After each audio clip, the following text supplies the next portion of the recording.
महज्जीपंतांनी तातडीने चासकमानला खलिता घेऊन स्वार पाठवला. कृष्णरावांना बाजीरावांच्या स्वागत सत्काराची तयारी करण्याच्या सूचना त्यांनी खलित्यात नमूद केल्या होत्या. पहिल्यांदाच चासकमानला येत असलेल्या बाजीरावांची बडदास्त, मानपान यात काही उणे पडू नये या काळजीने महज्जीपंतांचा ऊर दडपून गेला होता. राधाबाईंनी भोयांना काशीबाईंचा मेणा हळुवारपणे नेण्याच्या सूचना वारंवार केल्या होत्या. काशीबाईंचा मेणा त्यामुळे संथ गतीने अंतर कापत होता. पहाटे लवकर निघालेला लवाजमा दुसऱ्या प्रहरी चासकमानला पोचला. चासकर जोशांच्या वाड्यापासून 2 मैलांपर्यंत पायघड्या घालण्यात आल्या होत्या.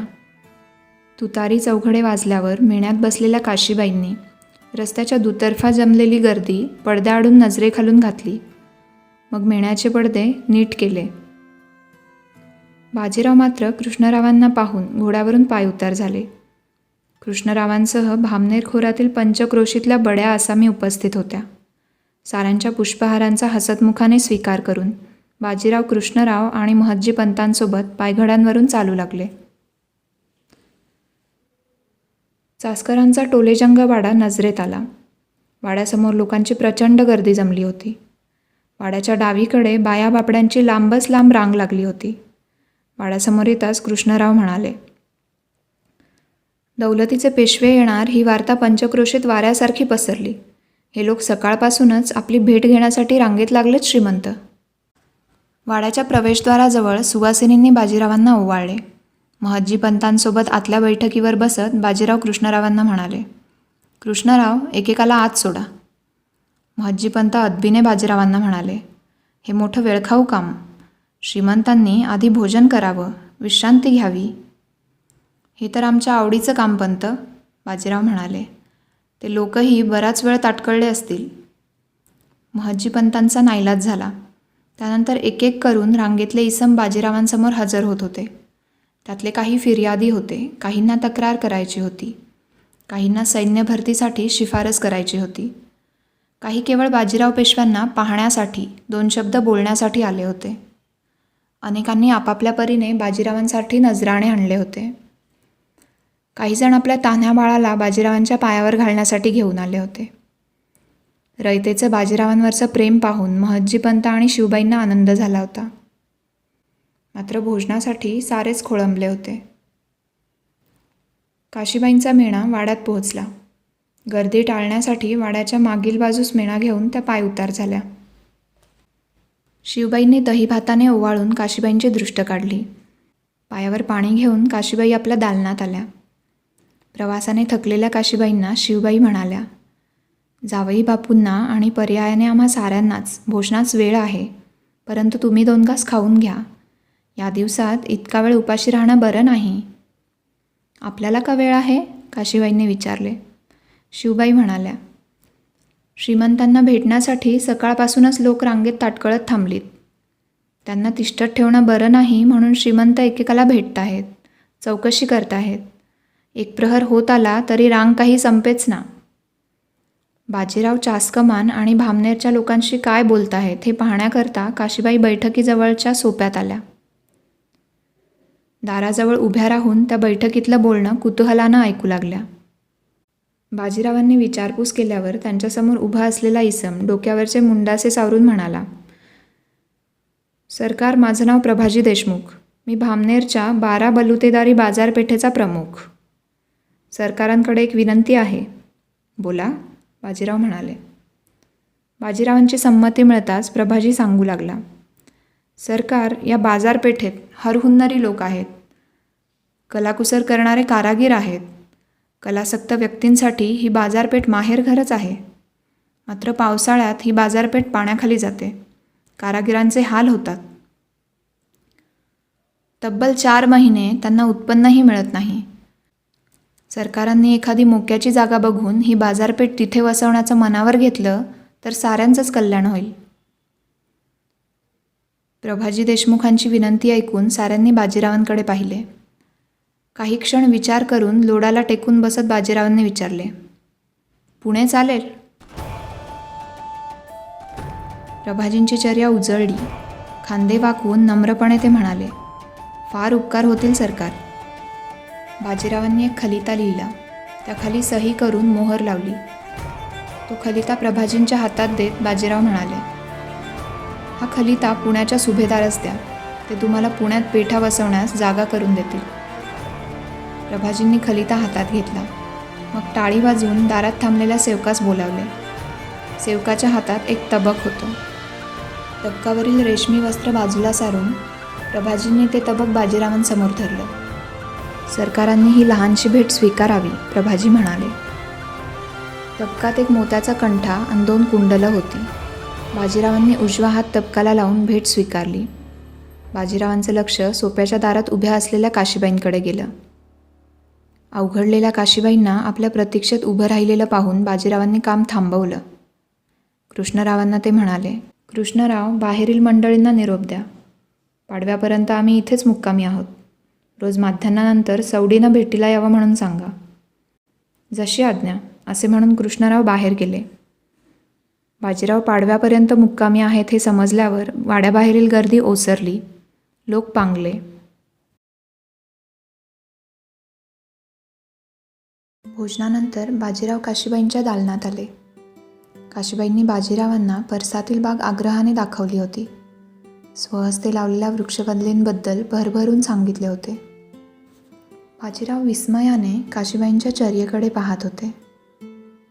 बोलणे मध्येच थांबवत काशीबाईंनी विचारले, काय झाले? असे काय पाहता? बाजीराव म्हणाले, आपल्या वाड्यात तुम्हाला इतकं भरभरून बोलताना, मोकळेपणाने हसताना आम्ही कधीच पाहिलं नाही. काशीबाई म्हणाल्या, तिकडे आम्ही सून म्हणून वावरतो, इथे आम्ही लेक आहोत, फरक आहे. काशीबाईंचे बोलणे ऐकून खांदे किंचित झुकवून बाजीराव म्हणाले, मग आम्हीही सासरी अदबीनं वागलं पाहिजे. बाजीरावांचा अभिनय पाहून काशीबाईंना हसू आलं.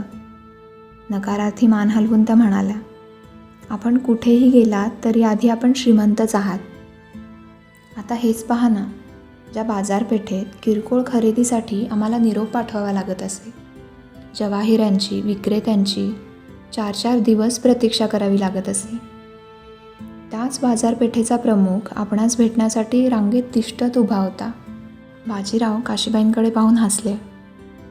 तक्रारीच्या सुरात काशीबाई पुढे म्हणाल्या, आमचा विरंगुळा असणाऱ्या पेठा आता तुम्ही पुण्यास हलवणार तर? परसातून येणाऱ्या मंद वाऱ्यामुळे काशीबाईंच्या कुरळ्या, दाट, काळ्याभोर केसांच्या बटा गालावर उघळल्या होत्या. न राहून बाजीरावांनी ते उडणारे केस काशीबाईंच्या कानामागे खोचले. काशीबाईंच्या चर्येवर मावळतीच्या सूर्याप्रमाणे एक तांबूस लाल छटा पसरली. त्यांच्या चर्येकडे पाहून बाजीराव म्हणाले, जिथे तुम्हीच नाही तिथे तुमची बाजारपेठ काय करणार काशीबाई? आम्ही महिनोन्महिने मोहिमांवर असताना आपल्याला मन रमवायला काहीतरी कारण असावे, या हेतूनेच आम्ही प्रभाजींना पुण्याचे नाव सुचवले. त्यावर विचार करून काशीबाई म्हणाल्या, म्हणजे आम्ही खरेदीसाठी सासवडाहून पुण्यास जायचे? हसून बाजीराव म्हणाले, जरा धीर धरा पेशवीणबाई, सारे मनसुबे आत्ताच उघड केले तर पुढे आपल्याला फार आनंद होणार नाही. बाजीरावांच्या मनात काय आहे याचा अंदाज घेत काशीबाई म्हणाल्या, श्रीमंतांच्या मनात संसाराविषयी सुद्धा मनसुबे आहेत तर. चेष्टेच्या सुरात बाजीराव म्हणाले, काय करणार, पायात बेडी पडली की होतं असं. बाजीराव आणि काशीबाई एकमेकांकडे पाहून हसत होते. परस्परांच्या डोळ्यात ते आपल्या भावी संसाराचं सुखचित्र रंगवत होते.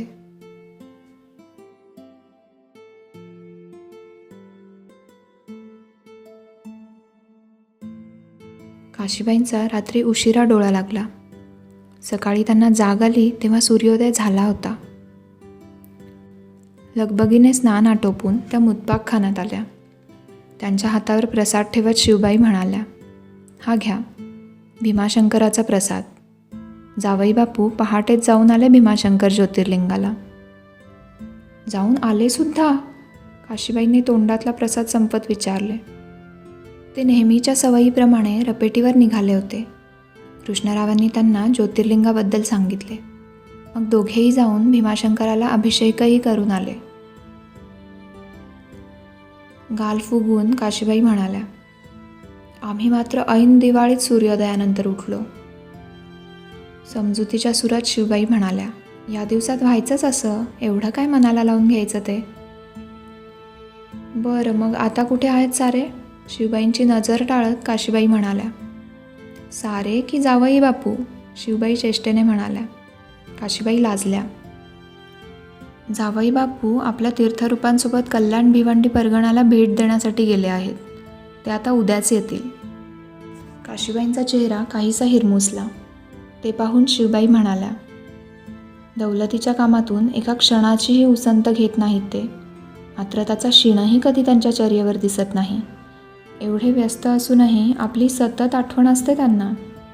नशीबवान आहात. मातोश्रींच्या शब्दांनी काशीबाईंच्या डोळ्यात चमक आली. शिवबाईंनी देव्हाऱ्यासमोर ठेवलेला एक पितळी डबा आणून काशीबाईंच्या हातात दिला. काशीबाईंनी डबा उघडला. डब्यात रेशमी वस्त्रात एक संगमरवरी शिवलिंग ठेवले होते. जावई बापूंनी भीमाशंकराहून येताना आपल्यासाठी आणले, शिवबाईंनी सांगितले. शिवलिंगाला नमस्कार करून काशीबाई म्हणाल्या, मागे संगमेश्वराला अभिषेक करताना एक संगमरवरी शिवलिंग देव्हाऱ्यात असावं अशी इच्छा आम्ही व्यक्त केली होती खरी. तूर्तास हे डब्यातच असू द्या. सासवडास गेल्यावरच आता याची प्रतिष्ठापना करा, शिवबाईंनी सांगितले. काशीबाई शिवलिंगाकडे एकटक पाहत होत्या. बाजीरावांच्या या कृतीने त्या भारावून गेल्या होत्या.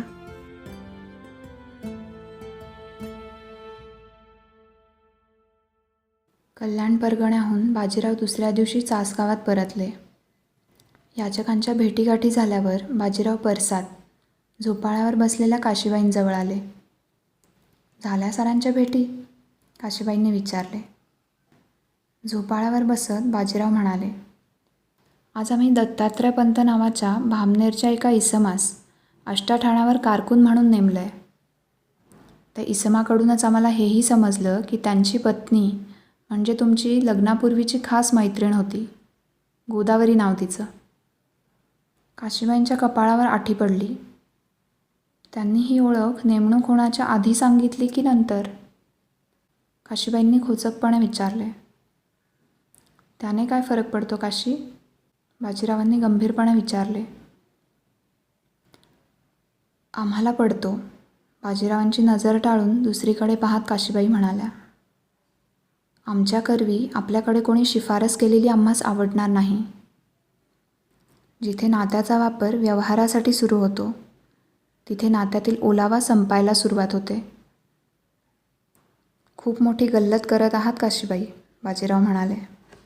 वशिलेबाजी करणं आणि संधी देणं यात एक सूक्ष्म रेषा आहे, ती समजून घ्या. जेव्हा एखाद्याची पात्रता नसताना शिफारस केली जाते तेव्हा ती वशिलेबाजी ठरते.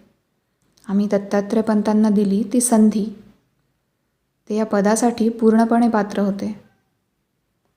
काशीबाई बाजीरावांच्या बोलण्याचा विचार करत होत्या. बाजीराव पुढे म्हणाले, कोणा अज्ञात व्यक्तीला काम देण्यापेक्षा जुन्या ओळखीतल्या लोकांना पदरी ठेवल्यानं हेरगिरीचा धोका काही अंशी तरी कमी होतो. काशीबाईंना बाजीरावांचा हा मुद्दा पटला. असा तर आम्ही विचारच केला नव्हता, काशीबाई म्हणाल्या. तुम्ही केवळ आपल्या नात्याचा विचार केलात, बाजीराव म्हणाले. पण आम्हाला एक सांगा काशीबाई, अस्तित्वाच्या परिभाषेच्या पुढे गेलेल्या पती-पत्नीच्या नात्याला या व्यावहारिक गोष्टींचा फरक का पडेल? बाजीरावांच्या या प्रश्नाचं काशीबाईंकडे काहीच उत्तर नव्हतं. मात्र कुठेतरी त्यांचं मन समाधान पावत होतं. बाजीरावांसोबतच्या आपल्या नात्याची वीण घट्ट होत चालली आहे याची जाणीव काशीबाईंना सुखावत होती. त्या नात्यात आता निखळ प्रेमासोबत अढळ विश्वासाची भर पडत होती.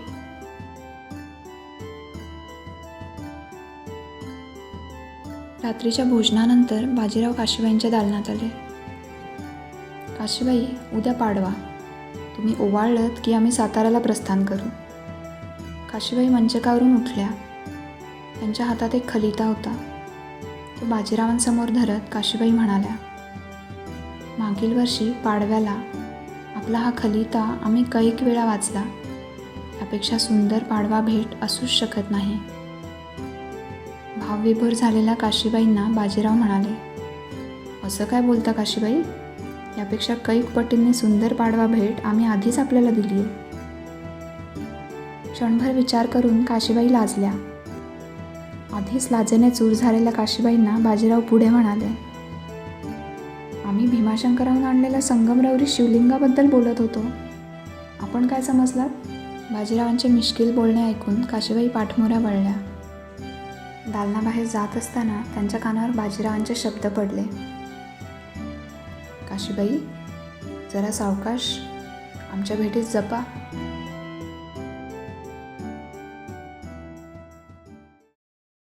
बाजीरावांना पिलाजींचे फराळाच्या आमंत्रणाचे पत्र मिळाले होते. जाधववाडीत पिलाजीरावांनी नवीन गढी बांधली होती. दसऱ्याच्या मुहूर्तावर त्यांनी आपला वाघोलीचा मुक्काम या नवीन गढीत हलवला होता. पाडव्याच्या मुहूर्तावर पिलाजीरावांनी छत्रपती शाहू महाराजांसहित अष्टप्रधान मंडळाला दिवाळीच्या फराळाचे आमंत्रण दिले होते. पाडव्याला पहाटेच काशीबाईंकडून बाजीरावांनी ओवाळून घेतले. महज्जीपंतांच्या आहेराचा स्वीकार करून बाजीरावांनी भल्या पहाटेच साऱ्यांचा निरोप घेतला. बाजीरावांनी प्रस्थान केले तेव्हा काकडा आरतीचे सूर कानावर पडत होते. मंद होत जाणारे ते सूर, कार्तिक महिन्यातील गुलाबी थंडी, अशा प्रसन्न वातावरणात काशीबाईंचा चेहरा कित्येकदा बाजीरावांच्या नजरेसमोर तरळत होता. चासगाव मागे पडल्यावर थंडी बोचरी झाली. काशीबाईंनी निरोप देताना हातात दिलेली तलम उबदार शाल बाजीरावांनी घोड्याच्या खोगीरावरून उचलून पांघरली. विरळ होत जाणाऱ्या धुक्यासोबत काशीबाईंचे विचारही विरळ झाले. घोड्याची गती वाढली तशी पुढील मोहिमा, साताराचं राजकारण बाजीरावांच्या मनात घोळू लागलं.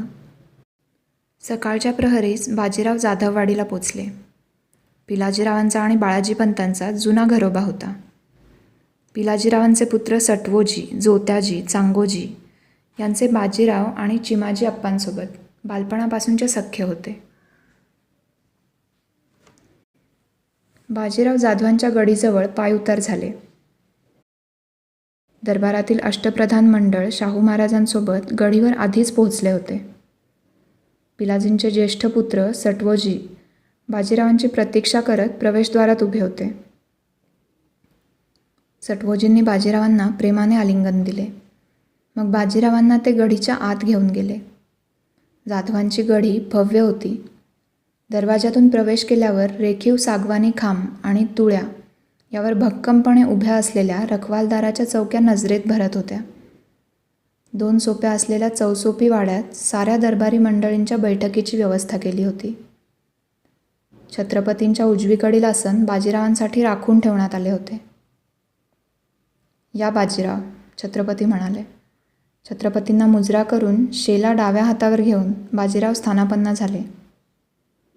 बाजीरावांनी गळ्यात प्रभाजींनी नजर केलेला मोत्याचा कंठा घातला होता. त्याखाली महज्जीपंतांनी खास बाजीरावांसाठी बनवून घेतलेला श्रीमंत हार रुळत होता.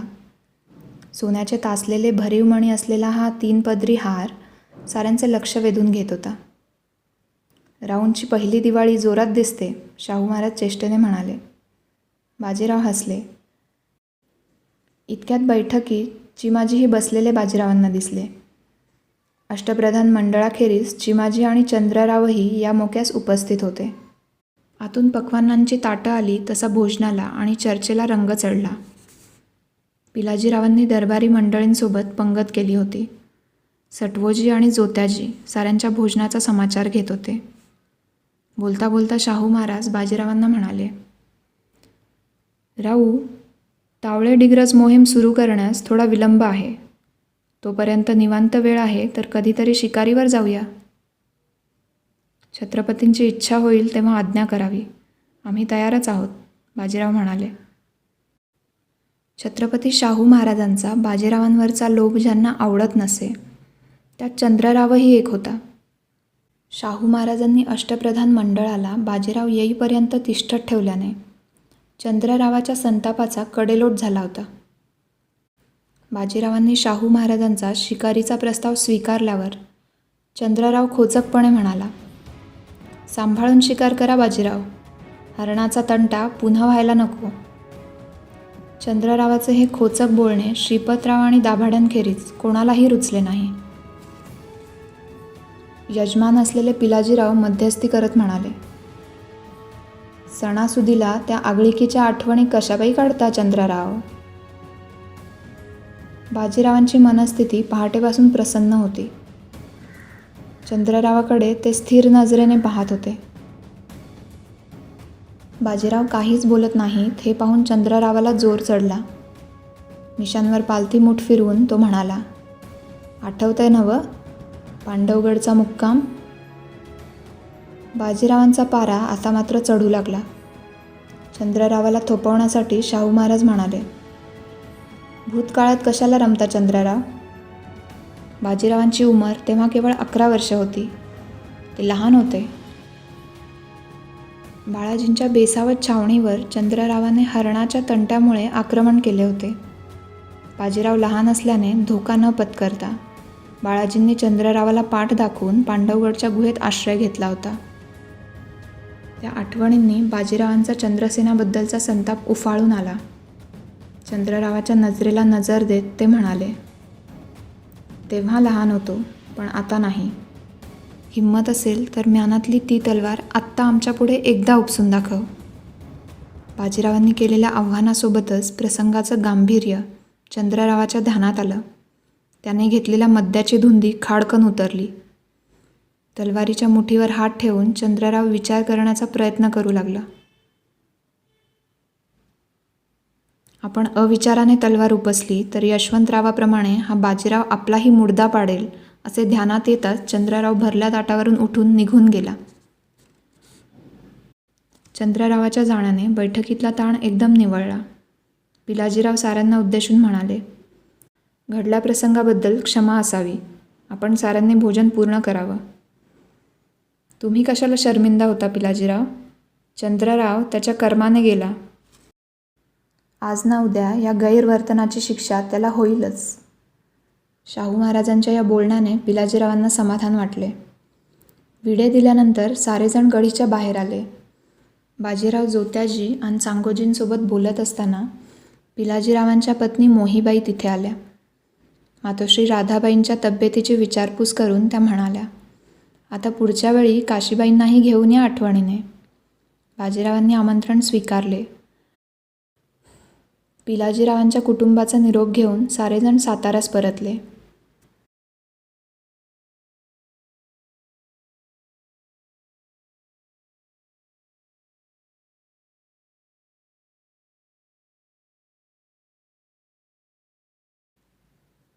साताऱ्यास पोचल्यावर बाजीराव आणि चिमाजी आपल्या शामियान्यात गेले. बाजीरावांची चर्या सकाळच्या प्रसंगापासून गंभीर दिसत होती. काही वेळ प्रतीक्षा करून चिमाजींनी स्वतःच विषयाला हात घातला. दादासाहेब, क्षमा असावी, पण आज चंद्रराव जे बोलत होता त्याचा अर्थ आम्हाला कळू शकला नाही. कसला हरणाचा तंटा आणि पांडवगडचा कोणता मुक्काम. बाजीराव बैठकीवर बसले होते. हातातल्या तलवारीने जमिनीवर रेघोट्या ओढत ते म्हणाले, ती आमची एक दुखती नस आहे आप्पा, किंवा एक भडाळती जखम म्हणा. बाजीराव सांगू लागले, शाहू महाराजांनी जेव्हा तीर्थरूपांना पेशवेपद बहाल केलं तेव्हा चंद्ररावाला ते रुचलं नव्हतं. त्या काळी दमाजी थोरात आणि उदाजी चव्हाण यांनी शाहू महाराजांविरुद्ध बंड पुकारले होते. त्यांचा बंदोबस्त करण्यासाठी शाहू महाराजांनी तीर्थरूपांना आणि चंद्ररावाला पाठवलं. त्या मोहिमेवर आम्ही हट्टाने तीर्थरूपांसोबत गेलो होतो. लष्करी छावण्या वसलेल्या असताना तीर्थरूपांचा बारगीर पिराजी हा एका हरणाच्या मागे लागला. पिराजीने हरणाला मारलेला भाला चंद्रसेनाचा बारगीर असलेल्या व्यासरावाला लागला. घायाळ झालेल्या व्यासरावाने चंद्ररावाकडे तक्रार केली. पिराजी मात्र तीर्थरूपांना शरण आला. तीर्थरूपांनी त्यांना अभय दिले. आधीच तीर्थरूपांवर खार खाऊन असलेल्या चंद्ररावाने चिडून त्यांच्या गाफील छावणीवर अविचाराने हल्ला चढवला. सारे सैनिक नाहक मारले गेले. आमचा जीव वाचावा म्हणून तीर्थरूपांनी आयुष्यात पहिल्यांदाच रणांगणातून पाठ दाखवून पळ काढला. आम्ही समक्ष पाहिलेली ती पहिलीच लढाई होती. चवताळलेल्या चंद्रसेनापासून जीव वाचवण्यासाठी आम्ही पांडवगडात एका गुहेत आश्रय घेतला. ती नामुष्की आठवली की काळजात कोणीतरी सुरा खुपसल्यासारख्या वेदना होतात आम्हाला. या नामुष्कीला आम्हीच कारणीभूत होतो. पांडवगडच्या त्या रात्री आम्ही स्वतःचा प्रत्येक श्वास आणि रक्ताचा प्रत्येक थेंब तीर्थरूपांच्या नावे केला. आम्ही उराशी बाळगलेलं दिल्लीपतीला नमवण्याचं स्वप्नही तीर्थरूपांनीच पाहिलेलं. मग स्वतःशीच बोलल्यासारखे बाजीराव म्हणाले, स्वप्नसुद्धा वारसा हक्कासारखी असतात. एका पिढीने पाहिलेली स्वप्न पुढची पिढी पूर्ण करते. किंबहुना वाडवडिलांचे ते स्वप्न ती पिढी जगत असते. मग आपलं स्वतःचं स्वप्न कोणतं दादासाहेब? चिमाजींनी विचारले. आपला भगवा आम्हाला अटकेपार फडकताना पाहायचा आप्पा. बाजीरावांची गंभीर मुद्रा आता उजळली होती. मात्र चिमाजींची उत्कंठा अजूनही संपली नव्हती. पांडवगडच्या गुहेत आपण किती काळ थांबलात? चिमाजींनी विचारले. तब्बल 2 दिवस, बाजीरावांनी उत्तर दिले. 2 दिवसांनी पिलाजीरावांनी जादाची कुमक पाठवली आणि तीर्थरूपांनी चंद्ररावाचा पराभव केला. बिथरलेला चंद्रराव ताराराणींना जाऊन मिळाला. ही त्याची पहिली बंडखोरी होती. त्यानंतर मात्र तब्बल 2 वर्षे आम्ही सुखाने झोपू शकलो नाही. तीर्थरूपांकडून, पिलाजीरावांकडून आम्ही तलवारीचे नवनवीन हात शिकत राहिलो. घुडसवारी, तलवारबाजी याचा सराव करत राहिलो.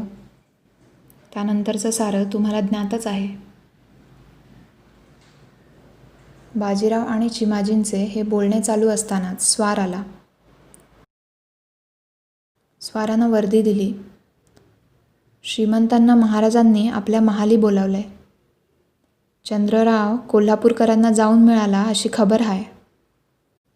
खबर ऐकून बाजीरावांच्या चेहऱ्यावर हसू उमटले. चिमाजींना ते म्हणाले, या चंद्ररावाबद्दल आणखी एक गोष्ट सांगायची राहिली आप्पा. कोणती? चिमाजींनी विचारले. हा चंद्रराव कोल्हापूरकरांची हेरगिरी करत होता. मागील 2 वर्षापासून, अंगरखा चढवत बाजीराव म्हणाले. आणि तरीही तो दरबारात हजर असायचा? चिमाजींनी शंका काढली. आम्ही तो हेर असल्याची खबर प्रथम शाहू महाराज आणि तीर्थरूपांना दिली होती. तीर्थरूपांनी त्याच्या या हेरगिरीचा उपयोग करून घ्यायचं ठरवलं. चिमाजी कौतुकाने ऐकत होते. बाजीराव पुढे म्हणाले, आपण जेव्हा महत्त्वाची ठाणी आणि परगणे काबीज करत होतो तेव्हा कोल्हापूरकरांना चुकीच्या ठिकाणी गुंतवून ठेवण्याचं काम या चंद्ररावानंच केलंय. चिमाजी हसले. बाजीराव अभिमानाने म्हणाले, असे छक्के पंजे तीर्थरूपांना अचूक जमत असत. आता मात्र कूटनीतीच्या धोरणाबाबत आमची सारी भिस्त तुमच्यावर आहे आप्पा. तीर्थरूपांचा हा बारकावा तुमच्यात अचूक उतरलाय. बाजीराव असं उघडपणे कौतुक क्वचितच करत असत. बाजीराव शाहू महाराजांना भेटायला गेल्यावरही चिमाजी कितीतरी वेळ भूतकाळातील त्या घटनांचा विचार करत होते. पांडवगडला एकदा पाहिलेलं अपयश आपल्यामागे किती मोठं यश घेऊन आलंय, ही गोष्ट चिमाजींचं मन वारंवार अधोरेखित करत होतं.